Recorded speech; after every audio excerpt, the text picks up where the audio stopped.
What's up, fellas? How are y'all?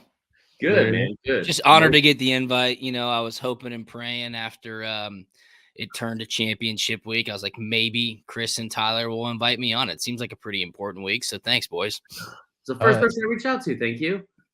Are you sure about that? I don't know why you keep saying this. Like last time you brought this up, you're like, I wonder how many people I had asked beforehand. Well, when you text me, when you text me, you're like, hey, I'm doing a podcast in 3 minutes. Can you come on? I was like, all right, I get it. That's okay. I'm in the game too. I get it. Because I'm bad at planning. Look at my life. I mean, yeah. Thanks, Tyler. Appreciate it. I usually find out about the guests about 3 minutes before the pod as well. Yeah. So if it makes you feel any better. Tyler, let me just, allow me to offer an olive branch. It's just such a bummer what happened to Jordan Travis. I've been one of Florida State's biggest supporters all season long. And now just listening to all the analysts and the talking heads on TV, you're reading the tea leaves. Yeah. And it seems like they're going to get boned one way or another on Sunday. And I hate it. I agree. I've been telling my buddies back from school, I'm just like, it just seems like ESPN is setting up the narrative. They've been doing it for the last couple. As soon as Travis got hurt, they're like, you can't let him in, can you? Yeah. And it's like, it is all about the ratings, as much as Herb Street wants to get on there and fight for, we got to get the 4 best. It's like, no, they're going to get the best ratings. An impassioned Herb Street, getting fired up. I was like, damn. For Bama. Just flat out, huh? Yeah. So that reaction to 4th and 31 was awesome. Yeah, that was okay. So I was doing our Saturday night show on Atlanta News First, and when we're sitting in the studio because it's the local CBS feed, we're watching it on the TVs, but we're about to go on, so we have our earpieces in, so we're hearing the audio like a good 15 seconds before what we're seeing on TV. So we're watching it, and it's 4th and goal, and I'm just hearing Nessler and Danielson going crazy into my ear, and I'm like, "You've got to be kidding me! I cannot wait to see how this turns out." So I'm hearing it happen. He caught it back in the end zone, and then it's like the ball's getting snapped. I was like, "Oh my God, here we go!" So that was a wild game.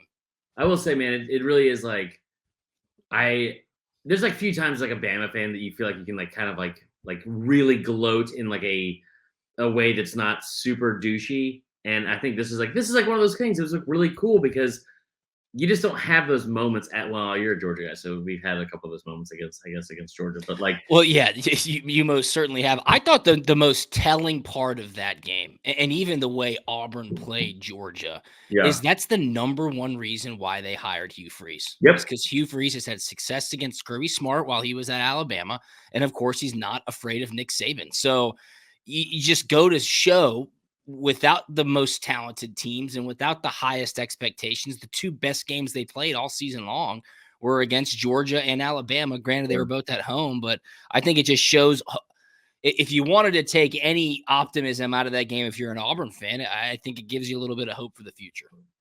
Well, I don't want any of them to have any optimism. So I could tell by your Twitter feed. My goodness. I was like, what did I do? This dude is, it was exhausting. Following you on Twitter. Institutionalized sometimes, it feels like. Yeah. I need to be what? Institutionalized. That's it. I have, this is a little behind the scenes. I said this finally yesterday to New Alley. I said, listen. Nope, don't tell her that. She doesn't. Okay. I bet she doesn't like it. Where were you watching the game? Where was I? Yeah, where were you? So I had been dog sitting for my parents' house for like 2 or 3 weeks, right? They're in Greece. They decided to come back early. So I was like, okay, well, are you planning on being here? Like, I've got like all my stuff. Like, I'm going to watch the game from over here. Okay. Drew, and I tell you, like, they don't give a shit about college football. Right. Yeah. Right. Like my stepdad, he'll pull for Georgia, and he like knows a lot about like football and like knows a lot about everything, to be honest. But like, I am sitting here and I'm like a nervous wreck. And I'm watching at their house. And I'm like, keep in mind that your Auburn girlfriend was supposed to be there watching the game with you. Yes. Which would have been an all-time moment. Yeah, good for you. I mean, that was probably the right decision. Yes, thank God. Yeah, that was, thank God. But like, we're sitting there, and I was like, I'm gonna have to watch this in here with you guys. I'm like, I'm sorry. And I was telling Tyler, I look over, and my stepdad is sitting in this recliner, and I'm like pacing and blah blah. And I walk back in after they fumble the punt. I go, I gotta watch this in here with you guys. I'm sorry. I don't know what to do. And he just like slowly reclines up and just like dips. And I was like, yeah, it's fair. That's very fair. But no, so like when it happened, because I just like as soon as they got down there. I was like, okay, maybe something can happen. Maybe something can happen. And then that bad snap, I was like, this is wild. And I was on like the most delay. So I was watching it like in the corner of like this extra room. Yeah. And no one said a word in the house. And I just let out. I was like, oh, freaking out. It was awesome. I'll tell you what, though, this is the last thing we'll say about that game because it's in the past and we're on to the SEC championship. But by succeeding on 4th and goal from the 31, nobody's talking about the boneheaded mistake Jalen Milroe made by crossing the line of scrimmage, coming back, throwing, had to burn a timeout, lost another 10 yards. I was like, he really bailed himself out. And again, it was an amazing play. So more credit to him, I guess. Bama just finds a way.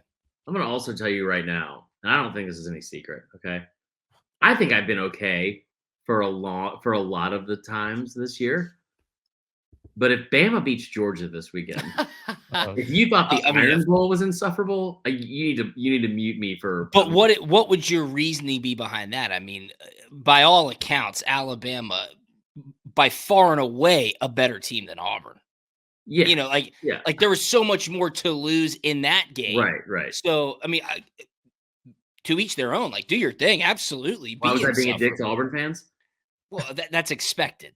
Yeah. I also had like a ton of. I drank a lot that night. I'll be honest with you. And also, like, I mean, like, time and a place. It just became one of those things. Yeah, time and a place to like maybe put the thumbs away though. Also, which I have not done a good job of at times because I think that like that's what pays the bills, man. You can't. Yeah, you come on, bro. You should put them in the little thumb slots. You still got that? This is the same shirt. I haven't taken it off since like the last 3 weeks. It's good luck. Stinky Chris Marler. That's so rude. Love it. All right, let's get into this game. So I think that going into it, it is.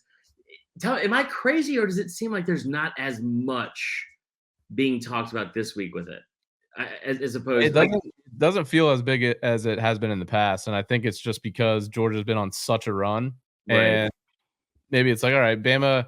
Maybe like Bama was kind of written off for the first half of the year, and then they got a lot better in the second half, and then they have the close game against Auburn. Maybe people think it's not going to be a close game. I don't really know, but it's not getting a lot of hype. Are you talking about just in the general consensus of the college football landscape? Like in years past, Georgia, Alabama, it almost seemed like that de facto national championship type setting. Right. I think it has to do with a lot more of the consequences of the college football playoff, depending on what happens in the other games. Right. You know, like Friday night, we're going to learn a lot. And then Saturday midday, like I think the Texas line is way out of whack. 15.5 points. Are you kidding me? And then rolling into that Alabama-Georgia game, I mean, what you're hearing right now, and I agree with them to a point. The phrases we're hearing are 1, eye test, 2, most deserving, and then 3, best team. And the college football playoff committee keeps backing themselves into a corner by saying, you know, we never talk about most deserving team. They do mention eye test, which to me is crazy that they're the ones mentioning eye test. And now they're doubling down saying it's all about the best team. Well, now you have people who are very educated and understand the game very well. You know, 2 off the top of my head are Josh Pate and Kirk Herbstreit, who are saying, okay, you're putting it out there. If you're truly going to go with best team, and this game this weekend between Georgia and Alabama is expected to be, as we all come to expect it, a knockdown, drag out, just heavyweight fight. Look, if it comes down to the last 2 minutes of the fourth quarter, you cannot convince me that these are not 2 of the best teams in college football. Right. I'm sorry. So if that's what it is, you know, Tyler, I'm sorry. Florida State probably on the outside looking in. Oregon, Washington, winner of that game probably gets in, of course. And then it's probably going to be Texas. I don't know. But I think the reason why this game is not getting the hype that it has in years past is because there's so much else going on outside of this game that will determine who the final 4 teams are. Yeah. Yeah, I think that's fair. I mean, I think, like, for me, I thought at first, I was like, I wonder if it's just because they're just so dead set on Georgia being the best team in the country. And it's hard not to be, right? Like they are the best team in the country, whether it be by resume, in my opinion. But like I was arguing again on Twitter, of course, today, and there was like a Penn State fan talking about how like the Big Ten strength the schedule, and I was like, man, you look at like just from a ranked opponent standpoint, Georgia has beaten more teams that are ranked this month than Penn State, for instance, who's top 10, has beaten in the last 4 years combined. I mean, that's crazy. That's insane. Yeah, that's crazy. Right. It's only 3, but it's still insane. And there's a lot to be said too. I totally agree with that. But there's a lot to be said, and I think all coaches in the SEC would say it. Kirby Smart has been very vocal about it this year. Hey, if you're talking trash about the SEC, come play it. Because I'm afraid it might not be what you expect week in and week out. So, I did think it was also interesting, and I was one of the only ones who thought to myself, well, I don't know, maybe you guys that were in the same line of thinking. I was like, I'm really interested to see if they move Michigan to number 1 this week. Yeah. Because that would have allowed the committee with Georgia being at 2 to then bounce them to 5 if they were to lose this game. Right. And Alabama, and then they could have really shuffled some things. The one thing that I do I believe this in my heart of hearts, and I know why they don't do it, but what would the ratings be like if they televised the last college football playoff committee meeting so the public could just see what the debates are, see what the conversations are? And it's okay. We're not that smart. We don't know everything. We know you're college administrators. Like, you don't have the nuclear codes. You're not solving world peace. Like, let us in the conversation. We're not going to be able to change anything about what you're saying. I just want to know what the hell is being said in those meetings. What points are being brought up? Who's on what side? It would be fascinating. It would be funny. And ultimately, I think, Chris and Tyler, it would be sad. We'd all be like, wow, I can't believe these are the people who are deciding the Final Four teams. Luke Corrigan is drinking fucking Fresca right now and Cad Cola. Like, this guy sucks. It's unbelievable. And that's why, put it on C-SPAN. I don't give a shit. I want to see what they're saying. I don't care if it lasts 8 hours. I think it needs to be shown to the American public. This much I promise you. I love that. That's just what I think. All right, well, let's get into this game. Let's get into the game. I've got my notes here. I come prepared. Alrighty. Sound like me. I love it. I was taking a look at some of the advanced metrics, and I was trying to see kind of maybe the biggest difference between kind of the best unit for one team and the worst for the other, and see kind of where this game would be won. Where is that in your regard? Is it the Bama defense against the Georgia offense, or is it what do you think is the biggest mismatch here? The biggest mismatch is Jalen Milroe's athleticism and Georgia's perimeter defense vulnerabilities. I mean that's what it is. And I don't think anybody would go into this game and not say the most important thing is to limit Jalen Milroe's impact on the game. I was asked today in an interview, what's the number one thing you like about Georgia's defense? And I said, their in-game adjustments. There's no surprise that in the last 6 games or maybe even 7 games, the opponent scored first. Georgia's able to make really quick adjustments, and then even more so coming out of halftime. I just taped with Jake Fromm, punt and pass, and I was like, Jake, how do you stop Jalen Milroe? And he kind of chuckles. He's like, well, I mean, I guess here's what you can try to do. I mean, there's no real way how you can do it, and what it comes down to is your edge rushers rush to contain. And Jake said the interior linemen have really got to push and get up in his face to make things collapse, not to flush him out, because that's the worst case scenario. He's like, you have to collapse the pocket, and then God forbid you're able to get a hand on him, bring him down, which saying out loud sounds next to impossible with the way he's been playing the last couple weeks. I think honestly, if you get him to a situation, especially if they have the ball, this sounds crazy specific, but it's been something that's happened over and over and over again this year. If they have the ball on the right hash and you have him close to the boundary, if you can flush him out to his right, I have seen repeatedly this year where he has refused to throw the ball out of bounds and take a 4 to 6 yard loss instead of just dumping the ball out of bounds. And he did it a couple times against Auburn, but it was all going to his left. I don't know why that is. Yeah. So I think, and listen, if I'm seeing that, I'm sure Kirby sees something along those lines, right? So I don't know. I mean, you're definitely a better game planner and defensive schemer than Kirby Smart, but I hope he's on it. I hope he's on it. Same, totally. Drew, the middle school team that I coached 15 years ago, we gave 600 yards a game. So anyway, no, I think that there's definitely ways to bottle him up. I think you also have to rattle him a little bit because he's playing with such confidence. The rattling of it, the way Texas was, and I think that's a very different game because it's week 2. He doesn't really have his feet under him yet and all that kind of stuff. Totally different. But I really think that when you look at what Bama's going to try to do, you'd be crazy not to think that it starts with him. I guess my question would be, after what we've seen with some teams' success against Georgia, especially Mizzou, do you think that Bama might try to lean almost too much on some of these stretch plays and getting Jason McClellan, some of these running backs, if he's not injured, on the edges? No, that's exactly what you do. I mean, look what Georgia Tech did last week. Now, I know that's different, and of course, in-state rivalry, all that stuff, but Buster Faulkner, who's a great offensive mind, who has a lot of familiarity with Georgia, Parkview High School, the pre-snap motions, the lateral misdirection, all the linemen moving side to side, like they got Georgia out into the perimeter, and then what was Haynes King doing? I'm surprised they went away from it in the second half, but he was pulling that ball and getting upfield almost immediately. Now, in the traditional run game, if you try to run at Georgia, that's not a good recipe.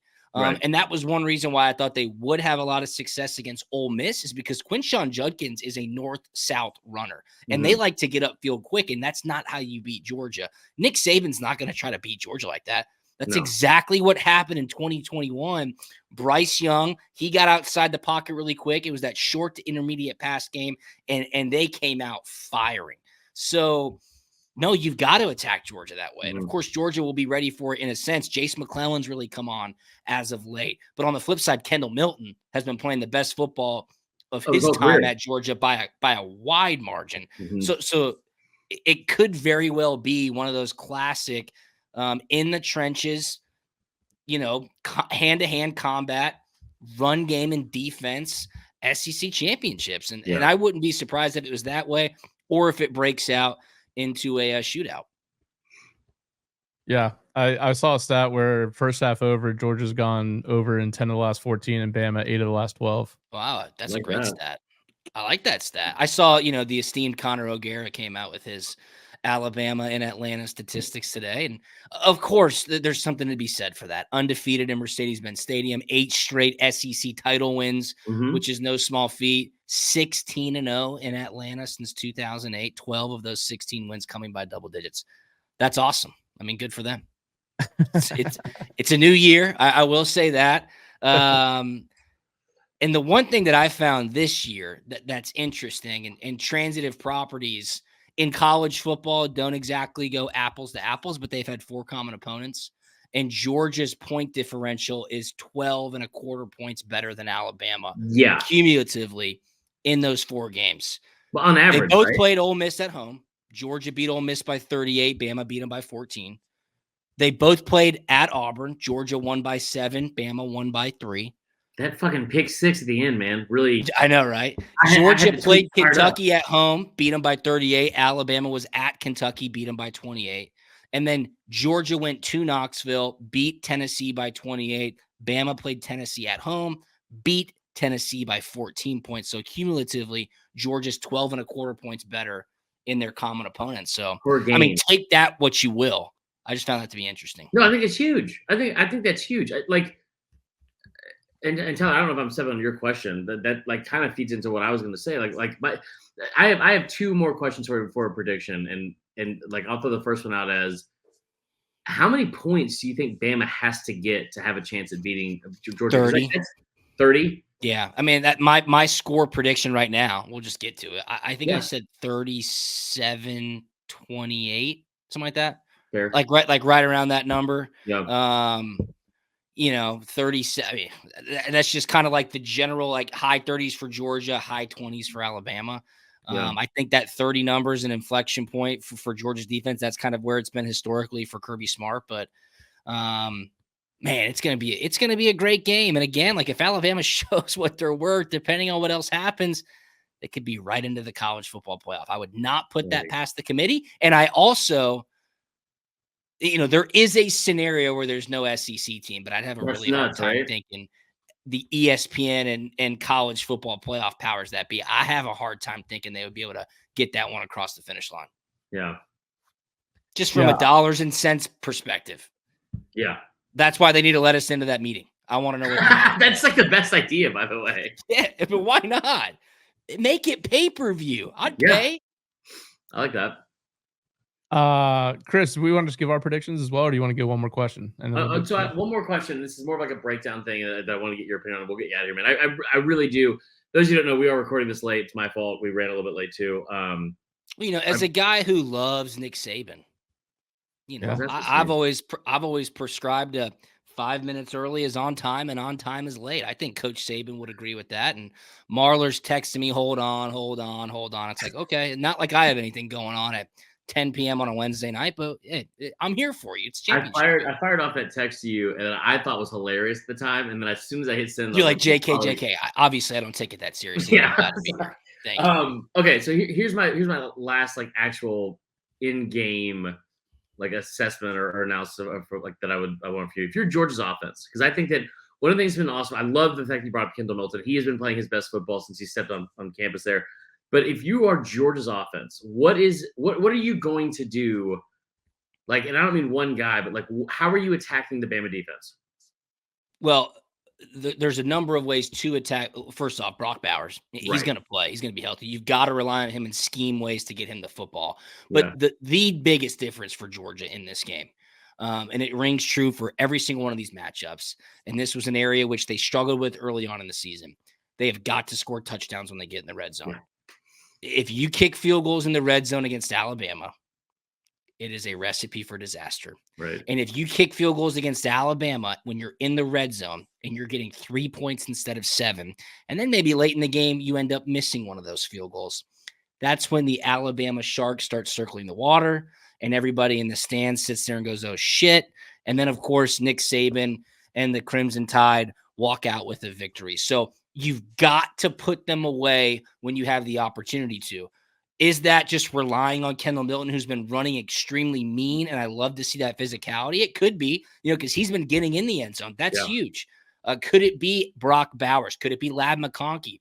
Greg McElroy said on one of the college football ranking shows a couple weeks ago, this Georgia offense, I think, has had one half legitimately when they had Amarius Mims, Brock Bowers, and Ladd McConkey all on the field at the same time. And he said that was the first half against Ole Miss, and they were essentially unstoppable. So they've got to just burn the ships in this game. You've got to get everybody out there. And I think not having Brock Bowers for that 4-week stretch during the season really freed up Carson Beck to just say, you know what, I'm going to utilize all my playmakers on the field. Yep. And it allowed him to start dialing up plays and getting the ball into everybody's hands.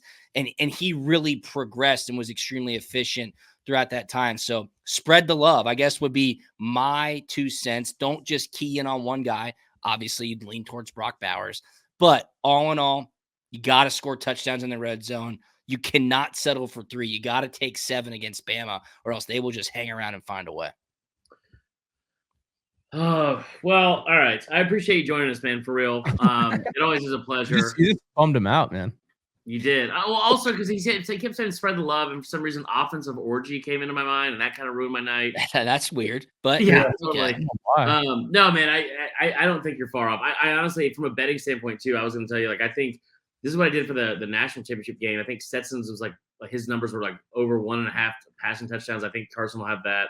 And the other thing is, if you can get an alternate line with Georgia double digits, I think that's a really good bet here because I do. So here's the thing. We'll give our predictions real quick. I think the thing that scares me the most. No, actually, we'll give our predictions after you get off the thing because I gotta pee and I gotta regroup.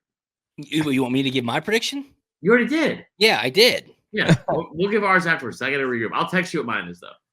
All right. I mean, remember, my wife went to Bama. I mean, this is a heated rivalry in our household. And look, I know Bama fans can be insufferable, and Marler, you certainly fall into that mix. You've always been so nice about my social media until this week. But I will say this. There is a specific niche of Alabama fans that are by far and away the worst.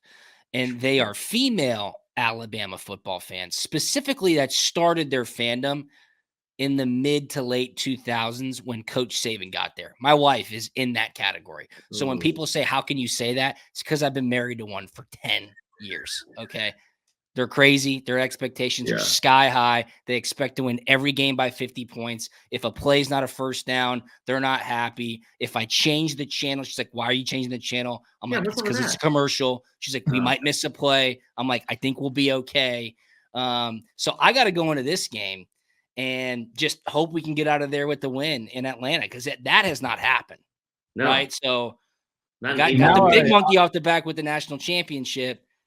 It's time for DB to just walk out of that stadium on top. It's time. I understand why you're doing a 10 o'clock podcast on Wednesday. You're sleeping in that office tonight, aren't you? Yeah, I might be in here Saturday night too. We'll find out. Well, listen, man, we appreciate it for real. We'll have to. We'll definitely do it again. I'm sure during bowl season. Yeah.